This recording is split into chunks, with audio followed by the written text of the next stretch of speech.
Hello, everyone, and welcome to Fire Talk with Chief Mark McCluskey. I'm your host, Public Safety Information Director Larry Flowers. We appreciate you joining us today. First off, we will be exploring the calls for service for the month of February, as well as discussing training and the community outreach for last month. Chief McCluskey, thanks for joining us again. You're welcome. Glad to be back. Let's begin with the calls for service for the month of February. As you can see, a very short month. Calls of service are down. Calls are down just a little bit. This, 1,760 last month calls. In a breakdown, EMS calls. Yes, 1,124 EMS, and you can see there's 619 fire rescue. And working fires, we had 17. Speaking of working fires, you guys responded to Warrior Drive for an apartment fire back early February on the 4th. Yes, we did. The neighbors noticed smoke coming from an apartment and called 911. Our Ladder 2's crew got there first on scene, went in, had heavy smoke showing, had a fire on the stove. What was a good outcome of this was the fire was extinguished quickly, and while they were doing the search and rescue, the resident was found asleep on the couch. Wow. Yeah, I mean, any longer, it could have been a different outcome because the smoke is the killer in the fires, Right, and an 8-week-old puppy was also found hiding under a sofa. They found the puppy up under the sofa, and it was perfectly fine. And the person he was treated by EMS, but I'm not sure if it got transported or not for smoke ventilation. Right. And the fire departments use their fans to ventilate the house. That is correct. Well, we used our positive pressure fan to remove all the smoke out of the house.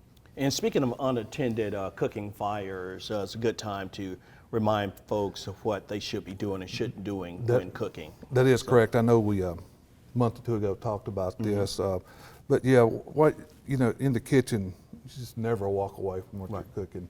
When you got something on, you need to stay with it. And if you do have something to catch on fire, take a lid to maybe smolder it. Don't try to throw water in it. For sure, don't try to pick it up and walk out of the house with it. I've seen that, I don't know how many times the person ends up getting burned and the house catches on fire in different areas. Don't leave it unattended. Like this incident we had on Warrior Drive, the person was sleepy. Put something on the stove, went lay down on the couch, fell asleep. Don't ever cook when you're sleeping, like we talked about. So and always make sure your smoke detector's working. It's about to be time change coming up again. It's time change your batteries in them a couple times a year. So this does. I'm gonna have to get some new batteries myself, man. A couple of weeks ago, that annoying beep, it bugs you to death. So I had to change mine already. It will, and that's the reason it does it. Right. Make you change that battery. And then there was a carport fire on Turnstone Court back on the 21st of February. Yes, this call come in, thought the house was on fire, but it was a detached carport on the house. When the crews arrived on scene, they had heavy fire coming from the detached carport and flame, smoke coming from the house. They were able to contain it to just the carport, put it out. Of course, there was a few things up under the carport had damage, and the house itself sustained pretty heavy damage on the outside of the house, but they kept it from going into the house. And also in that one had some more animals that were saved out of that house too. So it was a good outcome on that. Right, 2 dogs and a cat all unharmed. But that shows you the quick work of the men and women of the fire department quickly extinguish that fire to prevent it from spreading. It does, to that house. That's what's so important here in the city. With we have an ISO rating of 1, and our response time is that, we're there, less than 5 minutes, ready to work. Sure, and the occupant in the house was not injured? No, he was not. But you guys will really do medical assessment on the scene, and they chose not to go to the hospital? Yeah. We checked them out on the scene just to make sure, because in that situation, they get pretty excited and anxiety and stuff kicks in when you see something that your own burning up. So he was okay. Right. So, yeah. And with the warmer weather on the way, you can expect MFRD to respond to a lot of grass fires. Yes. And we actually had one back on We the did. 25th. It's kind of the time of the year. It's a little dry. The winds pick up a little bit. You know, and that's an ideal situation for grass fires. And we had one in the city. They're not as, we don't have as many as the county does because most of our areas are cleared off. Right. And you know, when you think about grass fires, people relate to, well, you know, just South Carolina just had some, but in exactly. California, they have more of an undergrowth than we do here. We have grass fires. They have wildland fires. Okay. And yeah, that was out in District 9, out in the Cason Lane area, in a pretty much an undeveloped section. And 9 and I think Ladder 11 and Rescue 11 went out there with them and got it under control and put it out. Right. And so the blaze did spread quickly because of that Yeah. dry grass that The you dry talked grass, about. sage grass, and just shrub, you know, that's out there undergrowth. So, Right. but you know, and like I said, it don't happen that much in the city. Next year you go back out there, that property will have pretty green grass with Right. houses sitting on it. So, So that's what I need to do at my house. No, I'm not going to start a fire just to get green grass. no, I mean, well, what I'm trying to say, this is undeveloped land. Next year there'll be a new house sitting there, and in the city limits. That's the reason grass fires are kind of limited how many we do have. All right. And then a problem that we see quite often around here is homeless camps, fires at homeless camps. So there was one that we responded to back on the 28th. Yes, that was down on Medical Center Parkway by the railroad tracks, CSX property. We've had a few of these. You know, I hate to say it's an ongoing problem, but a lot of the homeless people will get together in their belongings they have, and sometimes they will build a fire to keep it warm. And with the open flames like that, you know, sometimes it gets away from them and sets their stuff on fire. And we had one of these that we had to respond to, and it's we did get to it and extinguish it, but the territory that you have to go in, the terrain is kind of rough because it's off the beaten path, up under a bridge or maybe back in the woods or something like that. Wasn't real sure what caused the fire, but firemen still got down there and put it out. Right, and that fire's under investigation by the fire marshal's office. Yes, that's correct. And quite a few motor vehicle accidents that we responded to. So back on the 12th on Wilkerson Pike, one person transported to the hospital. Yeah, this one kind of stands out. We had the vehicle crash, and it was overturned. Right. Overturned, sitting on this roof. We got on the scene, like I said, fairly quickly. We stabilized the vehicle and had one patient inside that we did have to extricate. You know, and he was transported, but I don't think he had many life-threatening injuries. So, yeah, that was one of the ones that kind of stood out this month. So luckily we didn't have any real bad ones this month, I don't think. Right. And just be careful out there when driving, especially in that Wilkerson Pike area. Yes. And more, there's a lot of training that our firefighters have been going through, especially since we don't have a new recruit class. So that gives an opportunity for the men and women of the department to do a lot of training. It does. We, with the recruits we've had to train here in the last few years, we kind of neglected having other classes. We've been so busy. But this was a class that come in, and we cross-trained with Rutherford County Fire Department. It was come in, had an outside teacher come in. It's a thermal imaging and fire behavior class. We had it over at the fire school, and turned out to be a real good class. Had a lot of positive feedback from it, and but it was a couple hours in the classroom learning how to use the equipment and going over some fire behavior stuff. Then 2 hours of live burning at the training facility. So, you know, this helps the crews just stay sharp on their skills, just good training, because, you know, if you don't use these skills, you lose them sometimes. So we always try to stay on top of that. Right.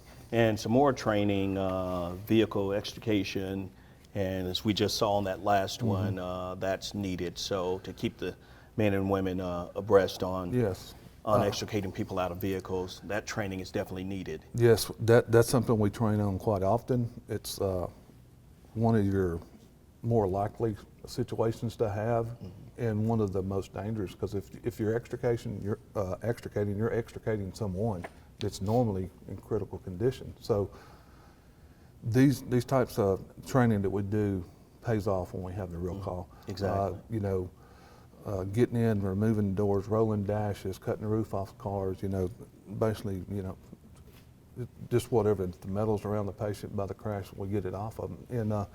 And it's very critical, like I said, usually patients that you're extricating in a bad extrication, so to speak, situation, they're critical condition. You got that golden hour to try to get somebody from the time it happens out of the vehicle, transported to the trauma center. So it's real critical on that point. And just want to give Nissan North America a shout out for donating the vehicle. They did. I'm sorry I didn't mention it, but Nissan North America, you know, they have cars from time to time that we can train on. And it's good to have a car like that because it's not as tore up as some of the cars are. It's a newer car a lot of times, and it's good to train on. Right. And so we understand you celebrated the big 4-0. Now, how can you be working for 40 years when you're not even 40, right? Yeah, it was funny. It come out. Somebody went to school and said, "Oh, I saw where you celebrated your 40th birthday." I said, I wished. I said, we went to school together. He's only about 40. And I told him, I've been with the city now, with the Murfreesboro Fire Department as of February the 17th, 40 years. 40 years. Yes. It's kind of funny the other day. Well, I was surprised a couple of times by a social media post I didn't know was coming out. Then the next day I come into work and it was time to go to lunch and everybody was like, give me excuses or something. And I was like, what's going on? I'm fixing to leave him. I'm going to lunch. It's like, come downstairs, we've got a situation. I went downstairs and everybody had brought a covered dish in and I had a lunch. And that's my favorite kind of meal. Everybody bring in a dish and that's what we had for lunch today. And it was a nice surprise. Yes, indeed. Yeah. Well, appreciate your commitment, your leadership, and of course the passion for this fire service. 40 years or 40 more or what? Maybe not quite 40. Oh man. And something new that the MFRD is doing this year is hosting CPR classes for the public. It is. We, one of our medical training coordinators, this has been something she's been wanting to do for the last couple of years, and we finally got it in place to do it this year, and she's going to be teaching the class. And it's going to be on May 31st. You can go to our website and find the application to fill out for it. Now, I will say this, because we've already had calls on it. Every first responder that's certified in CPR, they got to have certification hours. This class is not for that. We're wanting to reach out to the public, not someone from the fire department to come up here and take the class so they can get a recertified. Exactly. It's not for that, but we've had good response on that so far, so we're probably going to end up having it more than once. I know we're already talking about a second class because of the response to this, but you know, it's going to be teaching CPR, AED, how to use that, and how to relieve choking. A few things, you know, that are life safety or life saving skills for someone to learn. You're going to learn both adult and infant CPR. Yes. And there's a difference. Yeah. There is a difference. The main thing is how you breathe for them, the amount of breaths, and your compression depth and ratio. Right. And so I took a CPR class a couple of months ago, and we still use the Staying Alive beat? Well, we got some new mannequins now, so I don't know if necessarily play music, but it keeps. But you can put some music in the background, right? And but our new mannequins let you know how good you're doing. And stuff. Of course, you know, we just got our Lucas devices, which we probably won't have that in the class. It's more of a trained responders kind of skill, but you know that we use those too, so it keeps the beat right. Right. And you mentioned this is not necessarily for firefighters, but this is for your mom, your dad, your babysitter, lifeguards, people who could use CPR on a daily basis. Anybody in the public that would like to get trained in CPR, you know, because I've seen it on calls, I've heard it on the phones when someone goes in cardiac arrest and you got your 911 caller on the phone and they don't know how to do it and they feel helpless. And yeah, it's something nobody wants to do, but it's not that hard to do, and it could change and save a life. Wow. Sure can. And we also want to do another push to get people to sign up in the city for the census. And your firefighters are going door to door now. We are. We've started that campaign going out.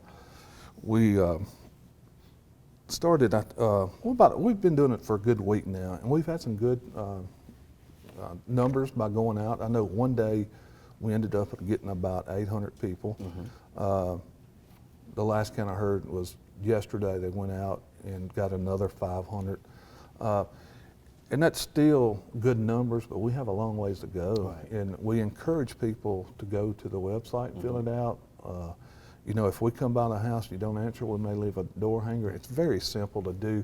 And it's the only information we need: your address and your name and who lives with you and your name. Exactly. And that's all the information we need. And each person that lives with you provides money from the state tax revenue that we get each year. Right. Yeah. So- And it helps with efforts like public safety and Yes. increasing that in our city. So Yeah.